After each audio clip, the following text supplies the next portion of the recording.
സ്നേഹത്തോടുകൂടിയും ഈ അധ്യക്ഷ പദവിയിലേക്ക് സ്വാഗതം ആശംസിച്ചുകൊള്ളുന്നു. അതുപോലെ തന്നെ ഏറ്റവും പ്രിയങ്കരിയായ ആദരണീയയായ ഇവിടെ കേരളത്തിന്റെ ചാർജ് വഹിച്ച ഞങ്ങളോടൊപ്പം മഹിളാ കോൺഗ്രസിന് ഇന്നേ വരെ കിട്ടിയിട്ടില്ലാത്ത ഏറ്റവും വലിയ പിന്തുണയും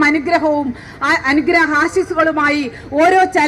ഞങ്ങളുടെ ഓരോ ചലനങ്ങളും നിരീക്ഷിച്ചുകൊണ്ട് അതിലിടപെട്ടുകൊണ്ട് ഞങ്ങളുടെ മുന്നിലേക്ക് നയിക്കുന്ന മഹിളാ കോൺഗ്രസ് ഉന്നത നിലവാരം പുലർത്തി കേരളത്തിൽ ഏറ്റവും മുൻനിരയിൽ എത്തട്ടെ എന്ന ആശംസ മാത്രമല്ല, അതിനുവേണ്ടി യത്നിച്ചുകൊണ്ട് ഞങ്ങളോടൊപ്പം എന്നും ഞങ്ങളിൽ ഒരാളെ പോലെ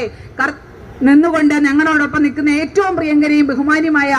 AICCയുടെ സംഘടനാ ചുമതല, കേരളത്തിന്റെ സംഘടനാ ചുമതലയുടെ ജനറൽ സെക്രട്ടറി ദീപാദാസ് മുൻഷി അവർക്ക് നിങ്ങളെ ഏവർക്കും വേണ്ടി ഞാൻ സ്വാഗതം ആശംസിക്കുന്നു.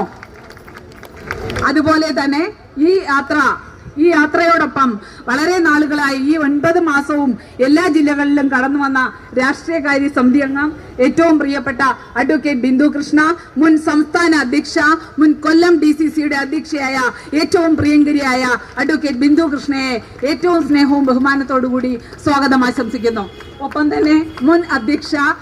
രാഷ്ട്രീയകാര്യ സമിതി അംഗം എല്ലാമായ ഏറ്റവും പ്രിയപ്പെട്ട അഡ്വക്കേറ്റ് ഷാനിമോൾ ഉസ്മാൻ, ഞങ്ങളോടൊപ്പം എല്ലാ പിന്തുണയുമായി ഞങ്ങളോടൊപ്പമുള്ള ഷാനിമോൾ ഉസ്മാനെ ഏറ്റവും ആദരപൂർവ്വം സ്വാഗതം ആശംസിക്കുന്നു. ഒപ്പം തന്നെ ഏറ്റവും പ്രിയങ്കരനായ ഈ യാത്രയ്ക്ക് വേണ്ടി ചുക്കാൻ പിടിക്കുന്ന KPCCയുടെ മഹിളാ കോൺഗ്രസിന്റെ ചുമതലയുള്ള വൈസ് പ്രസിഡന്റ് ശ്രീ ആദരണീയനായ VP സജീന്ദ്രൻ അവർ, അതുപോലെ തന്നെ ഈ ജാഥയ്ക്ക് ചുക്കാൻ പിടിക്കുന്ന KPCC നിയോഗിച്ച